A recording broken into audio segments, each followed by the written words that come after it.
पिछली वीडियो में हमने भारतीय नागरिक सुरक्षा संहिता 2023 का अध्ययन किया था, जिसमें 1 से लेकर 50 तक प्रश्नों का अध्ययन किया था हमने। अब हम और 20 प्रश्नों का अध्ययन करेंगे, जो 51 से 70 तक के प्रश्न हैं, उनका अध्ययन करेंगे।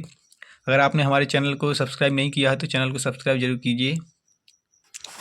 तो हमारा जो पहला प्रश्न है वो है, यदि आरोपी द्वारा अपराध की स्वीकृति दी गई हो तो उसे क्या कहते हैं। जब अपराधी अपराध की स्वीकृति कर लेता है तो उसे क्या कहते हैं। तो देखिए, उसे कहते हैं संस्वीकृति। यानी जब कोई अपराधी अपराध करता है और वो कह देता है कि हाँ, मजिस्ट्रेट के समक्ष कह देता है कि हाँ, मैंने ही ये अपराध किया है, तो उसे कहते हैं संस्वीकृति। ऑप्शन 20 का सही है। अगला प्रश्न है, भारतीय नागरिक सुरक्षा संहिता 2023 के तहत वीडियो रिकॉर्डिंग को साक्ष्य के रूप में शामिल करने का उद्देश्य क्या है। तो इसका जो उद्देश्य है वो है न्यायिक प्रक्रिया में पारदर्शिता लाना। दूसरा है डिजिटल सबूतों को प्राथमिकता देना, गवाहों की सुरक्षा सुनिश्चित करना। उपरोक्त सभी। तो इसका जो सही आंसर है वो है उपरोक्त सभी। इन सभी के लिए ही भारतीय नागरिक सुरक्षा संहिता है, जो उसको वीडियो रिकॉर्डिंग को साक्ष्य के रूप में शामिल किया गया है। तो इसका जो सही आंसर है वो है ऑप्शन डी। अगला प्रश्न है, भारतीय नागरिक सुरक्षा संहिता 2023 में फास्ट ट्रैक कोर्ट के गठन का उद्देश्य क्या है। तो इस कोर्ट के गठन का उद्देश्य है महत्वपूर्ण मामलों को त्वरित निपटाना, यानी जल्दी निपटारा करना इन मामलों का। दूसरा है महिलाओं और बच्चों से संबंधित अपराधों को प्राथमिकता देना। और तीसरा है न्यायालयों पर मुकदमों का भार कम करना, यानी जो न्यायालय पर बहुत ज़्यादा मुकदमे हैं, उनका भार है तो उनको कम करना है। और जो मुकदमे हैं बहुत सारे, तो उनको अधिक से अधिक समय, जो कम समय लगे, जल्दी से जल्दी निपटारा करना। तो ऑप्शन डी इसका सही है। अगला प्रश्न है, भारतीय नागरिक सुरक्षा संहिता 2023 में जमानत के अधिकार यानी राइट टू बेल को और अधिक स्पष्ट बनाने का उद्देश्य क्या है। तो इसका जो उद्देश्य है वो है निर्दोष व्यक्तियों को अनावश्यक रूप से जेल में रखने से बचाना। दूसरा है न्यायालय की कार्यवाही को सरल बनाना। तीसरा है जमानत प्रक्रिया को पारदर्शी बनाना। तो इसका जो सही आंसर है वो है उपरोक्त सभी। इन सभी के लिए जमानत की जो राइट टू बेल का है वो जरूरी है।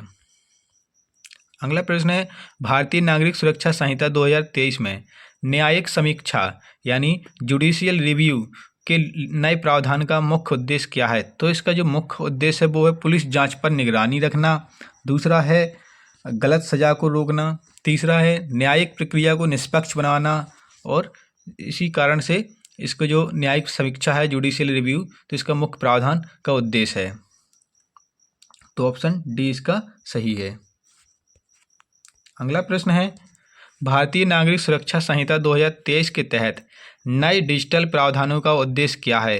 तो जो इसका उद्देश्य है नए प्रावधानों का, जो डिजिटल प्रावधानों का उद्देश्य है वो है ई कोर्ट सिस्टम को बढ़ावा देना, डिजिटल साक्ष्य का उपयोग सुनिश्चित करना, मुकदमों की प्रक्रिया को तेज करना।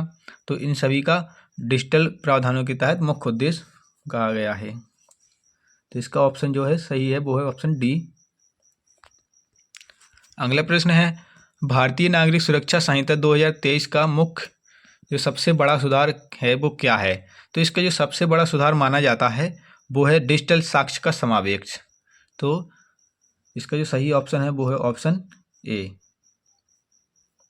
पहले डिजिटल साक्ष्य के लिए कानून में ज़्यादा जगह नहीं थी, लेकिन जब नए कानून आए तो उसमें डिजिटल साक्ष्य को भी जोड़ा गया है। क्योंकि डिजिटल, देखिए अभी डिजिटली ज़माना है, डिजिटल युग है, तो सबसे ज़्यादा जो वीडियोग्राफी, फोटोग्राफी और रिकॉर्डिंग वगैरह होती है, तो ये डिजिटल के रूप में, साक्ष्य के रूप में एकत्रित किए जाते हैं।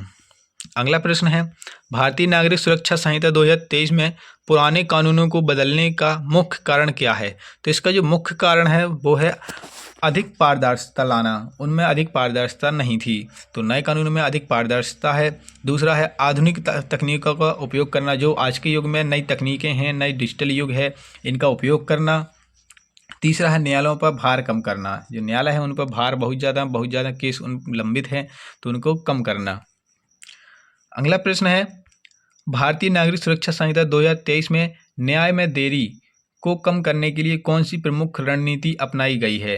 तो इसमें देखिए, न्याय में देरी के लिए जो सबसे प्रमुख रणनीति है वो कौन सी अपनाई गई है वो है फास्ट ट्रैक कोर्ट का गठन करना, तो इसमें जो फास्ट ट्रैक कोर्ट है उनका गठन किया गया है। दूसरा है प्री ट्रायल मीडिएशन है जो उसके लिए भी बोला गया है इसमें। और समयबद्ध सुनवाई प्रक्रिया, यानी समय अनुसार जो समय पर ही सुनवाई की प्रक्रिया की जाए। तो इसका जो सही आंसर है वो है ऑप्शन डी। अगला प्रश्न है भारतीय नागरिक सुरक्षा संहिता 2023 का प्रस्ताव सबसे पहले किस संसद में या संसद सत्र में रखा गया था? तो इसका जो संसद सत्र था वो था मानसून सत्र 2023। ऑप्शन बी इसका सही है। अगला प्रश्न है भारतीय नागरिक सुरक्षा संहिता 2023 में FIR यानी जो फर्स्ट इन्फॉर्मेशन रिपोर्ट होती है उसको दर्ज करने की प्रक्रिया में कौन सा सुधार किया गया है? तो देखिए FIR की प्रक्रिया में जो सुधार किया गया है वो है पुलिस थाने जाने की अनिवार्यता समाप्त की गई है, यानी आप पुलिस थाने जाए बिना ही FIR दर्ज कर सकते हैं। दूसरा है मोबाइल और डिजिटल प्लेटफॉर्म के माध्यम से शिकायत दर्ज करना, आप मोबाइल से और डिजिटल प्लेटफॉर्म के माध्यम से भी शिकायत दर्ज कर सकते हैं, यानी मोबाइल के द्वारा और कंप्यूटर के द्वारा आप घर बैठे ही FIR दर्ज कर सकते हैं वेबसाइट पर जा कर के। तीसरा है शिकायत दर्ज करने का समय सीमित किया गया है, तो इसमें शिकायत दर्ज करने का जो समय सीमा है वो भी निश्चित की गई है। तो इसका जो सही आंसर है वो है उपरोक्त सभी, ऑप्शन डी इसका सही आंसर है। अगला प्रश्न है भारतीय नागरिक सुरक्षा संहिता 2023 में FIR दर्ज करने के लिए कौन सा नया विकल्प जोड़ा गया है? तो देखिए इसके लिए जो सबसे नया विकल्प जोड़ा गया है वो है ऑनलाइन पोर्टल और मोबाइल ऐप। तो ऑनलाइन पोर्टल है और मोबाइल ऐप के माध्यम से आप ऑनलाइन FIR दर्ज कर सकते हैं। तो ऑप्शन बी इसका सही है।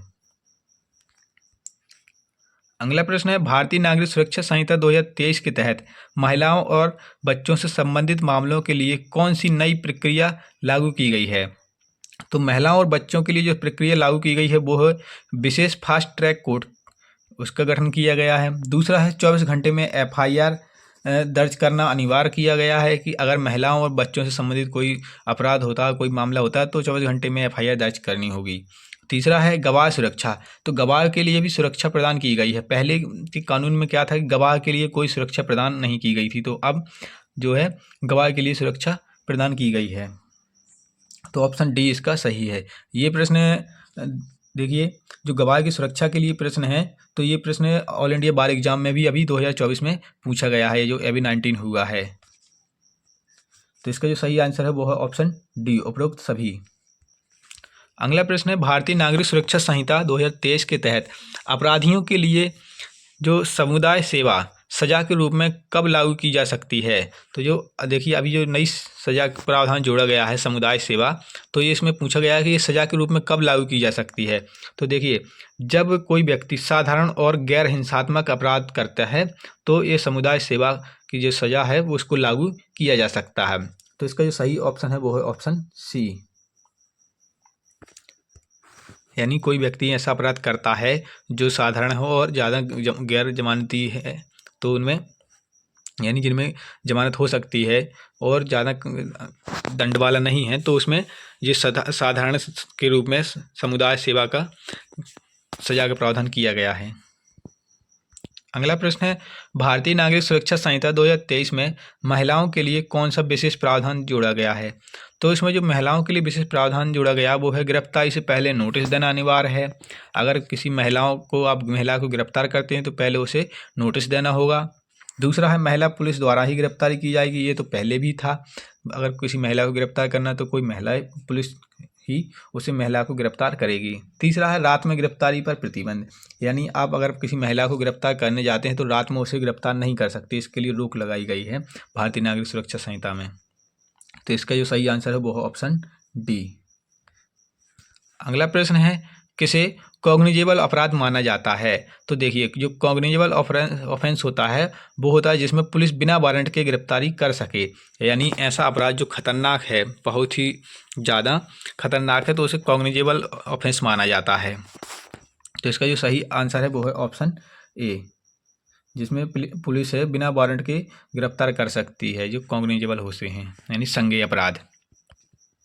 अगला प्रश्न है किस प्रकार के मामले में अदालत गवाह के लिए समन जारी कर सकती है? तो देखिए जो है आपराधिक मामले में पुलिस क्या करेगी, अदालत जो गवाह होगा उसको समन जारी कर देगी। अगला प्रश्न है BNSS 2023 के तहत न्यायालय किसे समन जारी कर सकता है।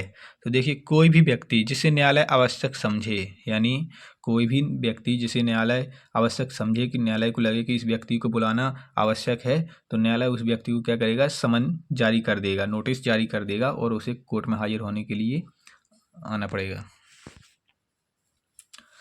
अगला प्रश्न है किस प्रकार की गिरफ्तारी में पुलिस को किसी विशेष प्रक्रिया का पालन करना आवश्यक नहीं होता है। तो देखिए, जो संज्ञेय अपराध होते हैं, तो संज्ञेय अपराध में गिरफ्तारी होती है तो उसमें किसी भी पुलिस वाले को जो विशेष प्रक्रिया होती है उसका पालन करना आवश्यक नहीं होता है। अगर कोई व्यक्ति ऐसा अपराध करता है जो गंभीर किस्म का है तो पुलिस उसे किसी भी समय गिरफ्तार कर सकती है। उसी समय जब वो अपराध कर रहा होता है या करके भाग रहा होता है तो उसी समय उसे तुरंत गिरफ्तार कर सकती है। तो इसका जो सही आंसर है वो है ऑप्शन सी। अगला प्रश्न है निम्नलिखित में से किसे अपील का अधिकार नहीं होता है। तो जो अपील का अधिकार नहीं होता है वो होता है वकील। ऑप्शन डी इसका सही है, वकील को अपील का अधिकार नहीं होता है। तो आज हमने BNSS के 20 महत्वपूर्ण प्रश्नों का अध्ययन किया है। अगर वीडियो अच्छा लगे तो हमारे चैनल को सब्सक्राइब जरूर कीजिए। मिलते हैं अगले वीडियो में।